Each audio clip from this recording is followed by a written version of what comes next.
haciendo un breve repaso del Antiguo Testamento. Ya terminamos Génesis, Éxodo, Levítico, Números y Deuteronomio, que son los 5 primeros libros, o también llamados los libros del Pentateuco. Habíamos quedado en Deuteronomio y habíamos hecho aquí como el cierre. Solamente podemos completar diciendo que es un libro que fundamentalmente habla de obediencia, ¿cierto? Como para hablar de todo lo bueno que nos enseña este libro. Vamos a pasar entonces a los libros históricos. En el orden en el que lo estamos estudiando, vamos con Josué. Josué es uno de los dos que envían para saber acerca de la tierra prometida, y efectivamente resulta ser el sucesor de Moisés. Gloria al Señor. Muy bien, retomamos. Josué, sucesor de Moisés, es el encargado de llevar a el pueblo de Israel a la tierra prometida. Josué tuvo un carácter mucho más fuerte que el de Moisés. Era definitivamente también un buen líder. Josué llevó a cabo la división y la repartición de la manera en la que Dios le dirigió que debía hacer. Entonces recordamos, hacemos un poquito de historia. Josué y Caleb fueron los dos que habían enviado para revisar cómo estaba la tierra prometida. Fueron dos de los que enviaron y regresaron con buenas noticias, ¿cierto? Dijeron que realmente era tierra deseada. Muy bien. Josué significa Jehová salva o Jehová es salvación, y en griego traducido significa Jesús. Habla básicamente del liderazgo de Josué conduciendo al pueblo de Israel a la conquista y posesión de la tierra prometida, que se llamaba, muy bien, Canaán. Canaán era la tierra prometida. Terminamos entonces allí con Josué. Hablaba también de normas, elevada conducta, santidad, y hacía una amonestación constante al pueblo para que se honrara y se tuviese en cuenta todo el tiempo a Dios. Seguimos entonces con el libro de los jueces. Juez, como su nombre lo indica, es también asociado a libertador. Los jueces fueron necesarios debido a que el pueblo de Israel estaba un poquito desviado y necesitaban quien los orientara. El libro de los jueces es el comienzo de algo diferente. Es la declinación de la apostasía del pueblo de Israel, y es donde se cumple la profecía de Moisés. Lamentablemente el pueblo cae en idolatría y como consecuencia es echado,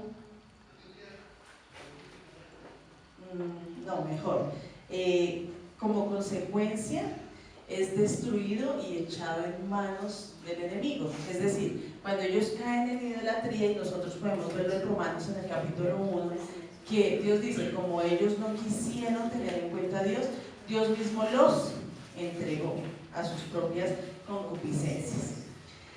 Desde Génesis hasta el último de los jueces, que fue Samuel, Dios fue el rey supremo sobre todo Israel y fue un gobierno teocrático. Todos los jueces que fueron colocados en aquel tiempo tenían conocimiento y temor santo de Dios. Los jueces fueron hombres levantados por Dios precisamente para liberar el pueblo del enemigo, para proteger el pueblo y los límites de la tierra prometida, para guiar los ejércitos en las batallas contra el enemigo y para hacer justicia a favor del pueblo de Israel, que es el pueblo, es la nación santa, es el pueblo prometido. El autor se cree que pudo ser Samuel. Continuamos con Ruth. ¿Quiénes hemos tenido la oportunidad de leer últimamente el libro de Ruth? Bueno, ¿qué podemos destacar del libro de Ruth? Es un libro muy cortico, ¿no? Son solo 4 capítulos que podemos destacar. Bueno, tenemos muchísimo para aprender, pero algo que me llamó la atención, la última vez que lo leí fue ayer, algo que me llamó mucho la atención era cómo se sellaban los acuerdos con los negocios en ese momento. Imagínense que se daba la sandalia como garantía de efectivamente cumplir con ese negocio o ese acuerdo que se había hecho. Era primero la palabra, que sí se cumplía, porque se hacía eso, se daba la palabra y realmente se hacía honor a lo que se había prometido, y luego como sello, como firma, se entregaba la sandalia. Y no creo que fuese cualquier sandalia, ¿no? No era la viejita y rota, seguramente era como una de las buenas que tenía la persona. El libro de Ruth nos enseña mucho acerca de lealtad. Básicamente esa es la enseñanza de este libro. Entonces nos habla de Elimelech, cuya esposa era Noemi. Y Noemi tenía 2 hijos que eran Mahlón y Quilión. Ellos se casaron a su vez con Orfa y con Ruth. Se fueron, fue muy triste la situación de Noemi, ¿cierto? Primero perdió a su esposo, después perdió a sus hijos, luego quedó solamente con sus nueras. Y ella les dijo, váyanse para sus casas, donde sus familias, porque yo ya no puedo tener hijos para ofrecérselos en matrimonio. Y Orfa se fue, pero Ruth dijo, no, yo me quedo contigo todo el tiempo. Llegó, luego viene pues la situación tan juiciosa de ella, ¿cierto? Se fue a caminar, a recoger en el campo las espigas de trigo y llevaba siempre a su suegra los presentes. Fíjense que ella llegó a ser prácticamente la mamá. Qué manera tan bonita, si nosotros queremos hacer una reflexión personal, qué manera tan bonita de honrar a su suegra. La trató mejor incluso que quizás como habría podido tratar a mamá. Y estaba pendiente de ella en todo. Cómo estaba de salud, cómo estaba de ánimo, cómo estaba de provisión, cómo estaba de alimento, cómo estaba de todo. Una enseñanza muy bonita para los que todavía tenemos el privilegio de tener la suegra con vida, que realmente pues estamos llamadas a ser buenas nueras, y los hombres también, ¿no? A ser buenos yernos. Es una enseñanza muy bonita la que nos deja el libro de Ruth. Una fidelidad tremenda, una lealtad. Es una historia de amor que ocurrió durante el tiempo de los jueces. Este libro nos da una idea muy clara acerca de la vida y las costumbres que habían allí en esos días. Miren qué bonito. Ruth fue la bisabuela de David. ¿Dónde aparece eso? Pues en el capítulo 4 del libro de Ruth, donde está toda la parte de la genealogía. 30 segunditos para leerlo. Es muy interesante el libro, y además como es tan cortito, pues es fácil y rápido para leer. Fares fue el padre de Hezrón, Hezrón el padre de Ram, Ram el padre de Aminadab, Aminadab el padre de Naasón, Naasón el padre de Salmón, Salmón el padre de Booz, Booz el padre de Obed, Obed el padre de Isaí, Isaí el padre de David. Entonces Ruth es la bisabuela de David. Este libro nos enseña que en medio de la apostasía es probable, es posible conservarse puro y santo para Dios. ¿De qué depende? Del corazón y de la decisión que cada uno tome. Porque eran tiempos difíciles, eran tiempos donde lamentablemente también abundaba el pecado. Pero ella determinó guardarse en santidad y pureza para Dios. Aproximadamente abarca un periodo histórico de 12 años, y posiblemente el autor también pudo ser Samuel. Ahí terminamos con Ruth y continuamos con Primera y Segunda de Samuel. Hay que recordar que el primer libro y el segundo libro de Samuel estaban escritos en los tiempos antiguos, en la Biblia hebrea y en la o judía aparecen allí registrados. Son los libros que tratan de los días finales de la teocracia. Es allí cuando el pueblo se levanta y empieza a separarse de Dios. Ellos ya no quieren vivir bajo un gobierno teocrático, ellos ya quieren vivir bajo gobiernos humanos y hacer lo que la humanidad les dictaba. Ya no querían estar en sujeción a Dios. En estos libros se relata los primeros tiempos del reino de Israel y ocurre después de la muerte de Josué, que viene un fracaso grande al pueblo de Israel por la misma situación. Se apartan de Dios y entonces empieza una temporada muy difícil para ellos. Samuel es considerado como el último de los jueces, pero también fue un profeta de Dios. ¿Nos acordamos de la historia de Samuel? ¿Cómo fue la historia de Samuel? La mamita se llamaba Ana, muy bien. ¿Y qué pasó con Ana? Que ella no podía tener hijos, era estéril. Y lloraba, clamaba, oraba al Señor y le decía: Señor, dame un hijo. Su esposo la amaba mucho, ¿cierto? El canal la amaba mucho, pero no podía tener hijos con ella. Y ella oraba ¿a quién? Al Señor. El sacerdote Elí, en alguna de esas oportunidades le dijo, ¿qué fue lo que le dijo? Deje de tomar, mi hija, parece que está borracha. Y ella que le contestó, no estoy borracha, estoy dejando mi corazón acá en la presencia del Señor porque anhelo un hijo. Y prometió que si Dios le daba ese hijo, se lo iba a entregar al servicio de Dios cuando se destetara. Más o menos, ¿en qué tiempo se destetaba un niño en esos momentos? No, yo no les voy a dar todas las respuestas, se los voy a dejar de tarea. Muy bien. Entonces prometió que apenas destetara a su hijo se lo iba a entregar al servicio de Dios. Y recuerden que por lo menos una vez al año iban hasta un lugar determinado, entregaban ofrenda y sacrificio al Señor, ¿sí? Entonces ella ese año dijo: no, yo todavía no voy a ir porque es que yo quiero destetar al niño, porque mi promesa fue entregárselo al servicio del Señor. El esposo le dijo: ok, está, va a quedarse mientras lo desteta. Y así fue como ella entregó a Samuel directamente al sacerdote Elí, porque era la promesa que había hecho. Tremenda enseñanza. Ella pidió un hijo a Dios y era para el servicio de Dios, y luego que lo tuvo, cumplió con todo el amor, su único. Bueno, ella solo tuvo a Samuel. No. ¿Seguros? Sí. ¿Seguros?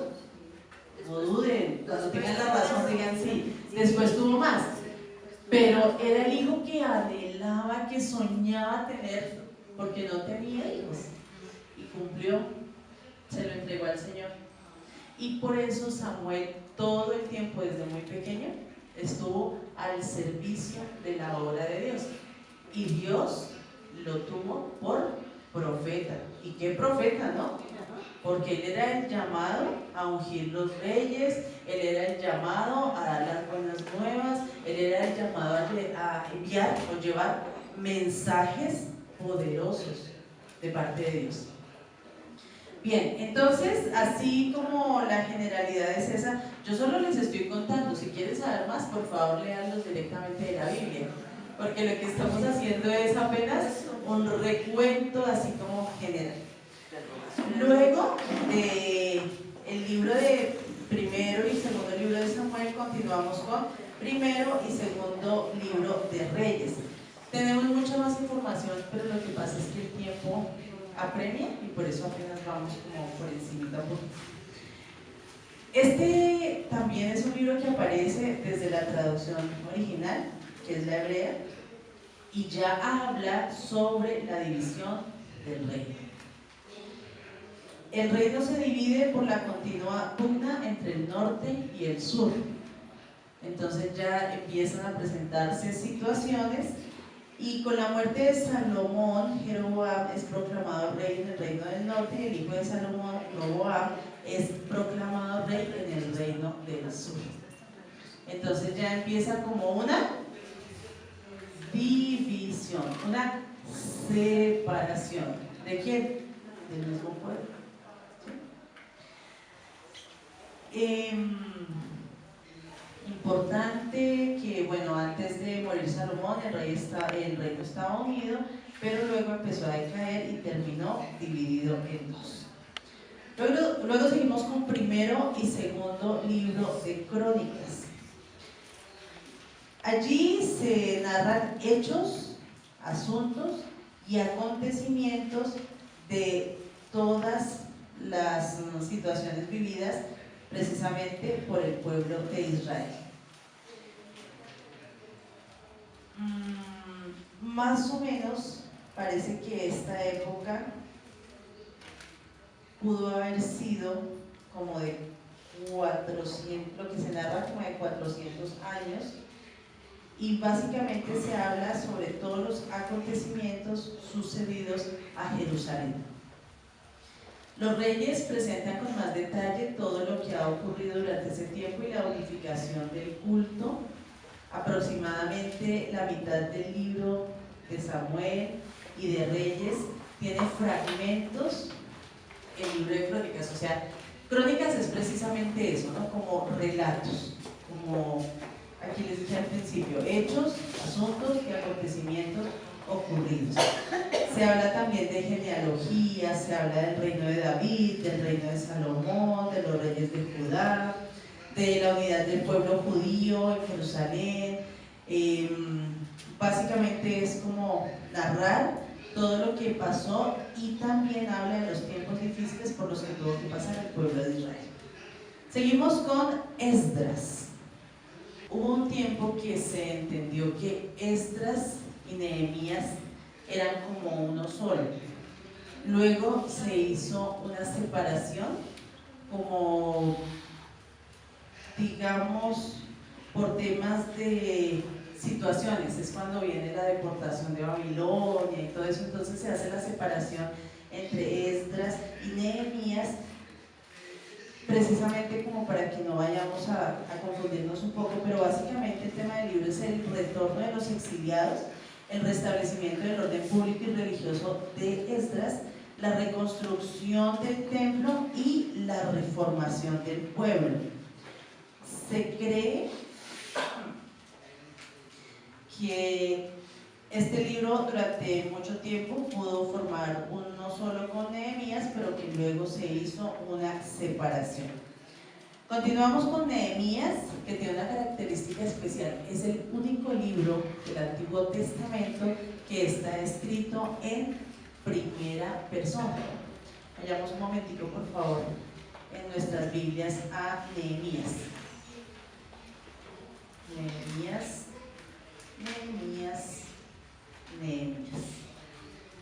¿Llegamos a Nehemías? Sí, señora. Muy bien. ¿Qué podemos entender cuando dice que está escrito en primera persona? Que es la misma persona quien está narrando, y lo podemos encontrar en el verso 1 del capítulo 1. Estas son las palabras de Nehemías, hijo de Hacanías, ¿cierto?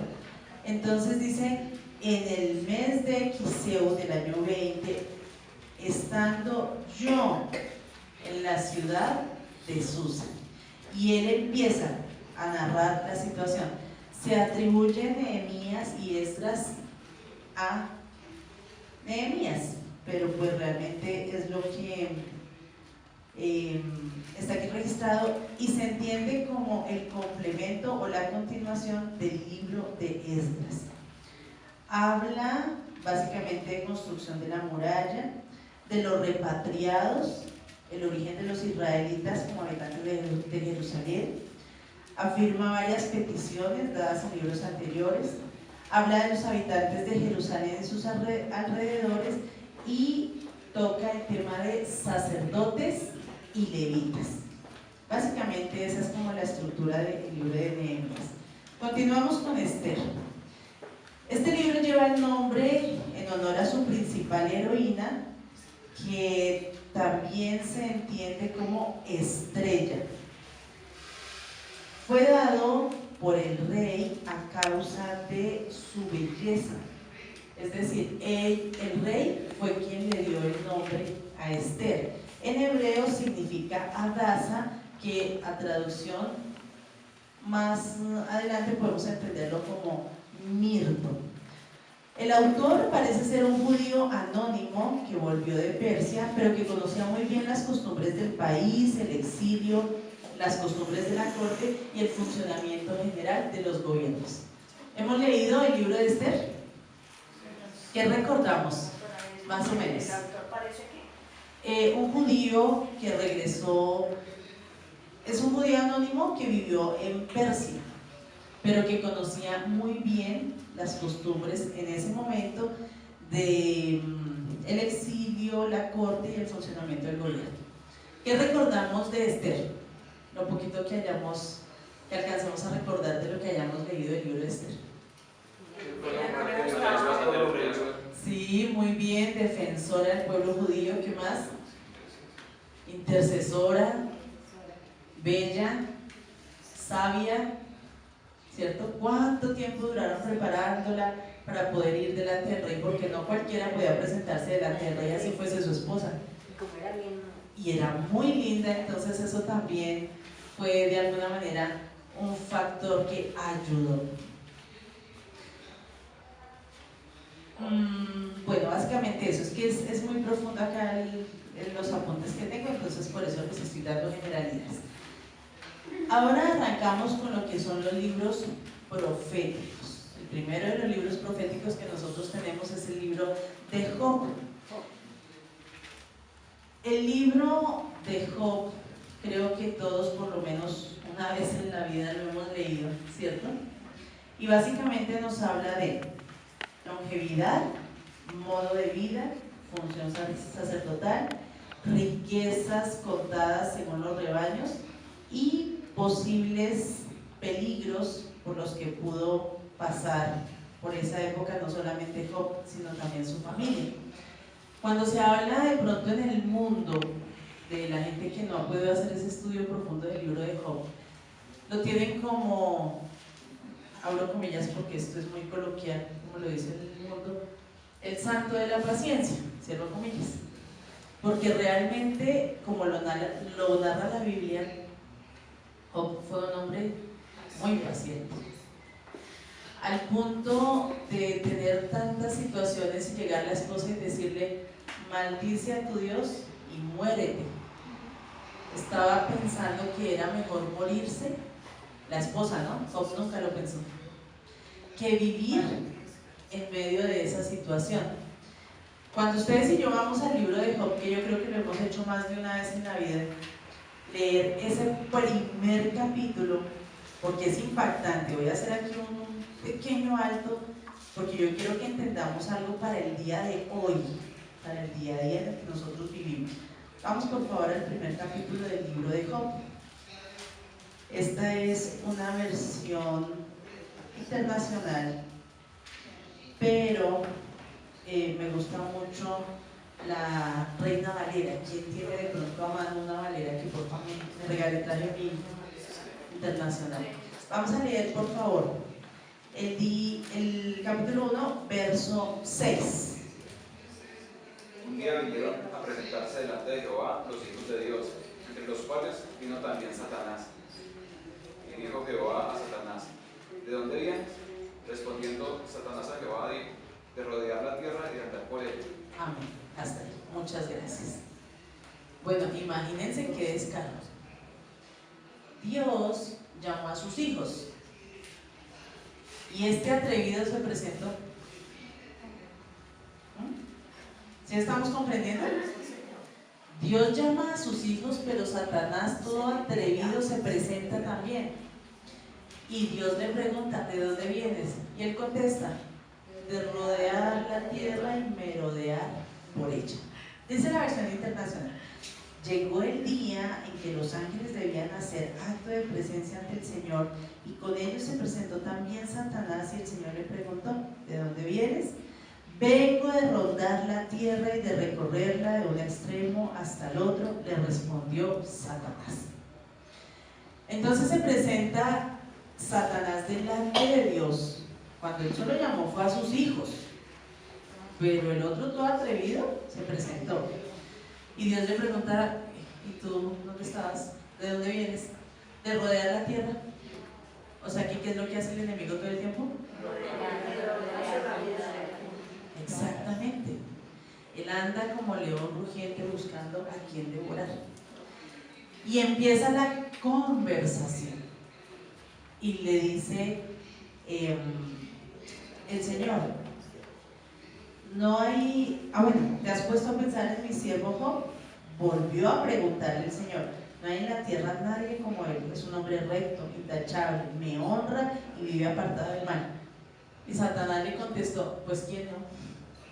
Más o menos, coloquialmente hablando, parafraseando, le dijo: usted le ha dado todo: dinero, salud, esposa, hijos, bienes, honra, tiene de todo. Él, como por qué va a renegar contra usted, dijo Satanás, ¿cierto? Entonces Dios le autoriza que le toque, mas no su vida. Entonces Dios le permitió que tocara sus bienes, su salud, su familia, sus hijos. Es que hasta los hijos le fueron quitados. Yo no les voy a contar todo el libro, los voy a animar a que lo lean. Es muy interesante el libro de Job, tanto así que el mismo Dios fue quien le dijo: usted no habrá considerado a Job. Es decir, que sí era un hombre delante de los ojos de Dios muy valioso. No quiere decir que nosotros no lo seamos, porque lo somos. A lo que me refiero es que era especial delante de los ojos de Dios. Había hallado gracia. ¿Por qué? Porque le amaba, porque era recto, porque le honraba. Y mire qué bonito dice: y en la tierra no hay nadie como él. Uy, qué bonito que Dios pudiese decir eso de nosotros. En la tierra no hay nadie como él o como ella. Sería un privilegio. Aquí en esta dice es que era honesto e intachable. Amén. Entonces, obviamente Satanás dijo: lo tiene todo, pues que va a renegar. Y empieza poco a poco, ¿no? Los hijos, y le estaban dando una noticia cuando la otra, y le estaban dando esa cuando la otra, y mala noticia tras mala noticia. Y en algún momento renegó contra Dios, no lo hizo. Los amigos: no, pero usted sí, terrible. La esposa: maldiga a Dios y muérase. Nadie daba nada por Job. Y sin embargo, él jamás renegó contra Dios. Él se mantuvo firme en su convicción, en su creencia, en todo lo que dice la palabra que él era. Y ya luego viene toda la parte de las restituciones, muy bonita. Y al final, en el último capítulo, que tampoco se les voy a contar todo, dice que llegaron a ser sus hijas las más lindas que existían sobre la tierra. Y le fue multiplicado mucho más de lo que tenía. Y fue el postrer estado de Job mucho mejor que el primero. Y el primero era muy bueno, pero él pasó por toda esa adversidad, por toda esa tribulación, y no renegó contra Dios. A nosotros nos pasa algo y es lo primero, ¿no? Ay, pero Dios mío, ¿por qué a mí? Eso le provoca, mejor dicho, llorar. Y resulta que si queremos un ejemplo, tenemos que ir a Job. Porque a él sí le pasaron cosas, y muchas cosas, no tenemos tiempo para contarlas. Pero si leemos el libro directamente de la Biblia, lo vamos a entender. Entonces, el libro de Job se constituye en una enseñanza real para cada uno de nosotros. Vale la pena mantenernos, vale la pena seguir así. Y por más adversidad que haya, no podemos apartarnos del Señor. Tenemos esperanza en Cristo. Es la diferencia que nosotros debemos realmente agradecer respecto a los que no tienen su esperanza en Cristo. Problemas tenemos todos, el sol sale sobre buenos y malos, ¿sí? Dificultades tenemos todos, los que amamos al Señor y los que no aman al Señor. La diferencia, ¿cuál es?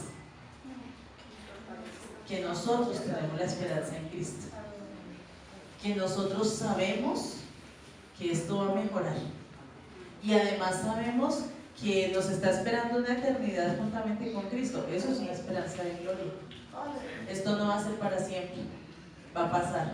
El postrer estado será mejor que el primero. Pero quienes no tienen a Cristo no tienen esa esperanza. Incluso tanto así que a veces saben en qué termina. En suicidio. Las vidas se acaban. La propia persona corta su vida porque no tiene su esperanza en Cristo. Nosotros sí, aún a pesar de la adversidad. Y el ejemplo lo tomamos bíblicamente de Job. Le pasó de todo. Le ocurrieron cosas inimaginables, pero se mantuvo hasta último momento, y cuando Dios vio su fidelidad, ¿qué hizo? Le recompensó.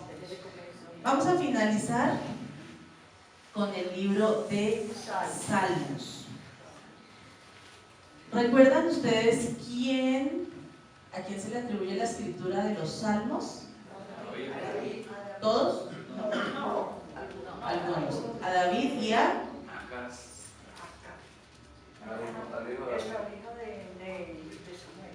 al hijo de David. ¿Quién era? Salomón. Pastora sin soplar. Salomón. Muy bien. No quería la pastora soplarnos porque ninguna. Muy bien, entonces, a David y a Salomón se le atribuye la escritura del libro de los Salmos. Los salmos son en sí cánticos, oraciones, acciones de gracias, peticiones que se realizaron al Señor en diferentes momentos de la vida. No todos fueron en momentos de gozo. Hay unos que se escribieron en momentos de tribulación, de angustia, de guerra, de desolación, de desesperanza. ¿Cuántos salmos es que tenemos? Ya contestaron primero acá. Muy bien, David. 150. ¿Cuál es el salmo más largo? 117. Muy bien, los niños. ¿Sí ven? Repilos. Perfecto. Entonces, allí está el libro de los salmos. Proverbios. Los proverbios son como enseñanzas acerca del arte de vivir según la voluntad de Dios. Esa frase me gusta. Podemos entender el libro de los proverbios como enseñanzas para el arte de vivir según la voluntad de Dios. El libro de los proverbios es una colección de pensamientos, de consejos, de experiencias que en todo tiempo buscan ayudarnos en la vida. Siempre que nosotros nos acerquemos al libro de los proverbios, vamos a encontrar sabiduría, vamos a encontrar consejo, vamos a encontrar realmente pensamientos y además experiencias que van a servir para nuestra vida actual. Quedamos para iniciar el libro de Eclesiastés. Pensé que alcanzaba a terminar hoy el Antiguo Testamento, pero no. Ya nos falta un poquito. No, nos falta harto todavía, pero ahí vamos aprendiendo poquito a poquito. Es importante que podamos tener unos tiempitos en casa donde nos sentemos no solo a revisar nuestros apuntes, sino que vayamos a la fuente. ¿Cuál es la fuente de nuestra enseñanza diaria? La palabra. ¿De acuerdo? Entonces vamos a procurar acercarnos a la fuente para que podamos aún más aprender todo lo bueno que Dios tiene para enseñar.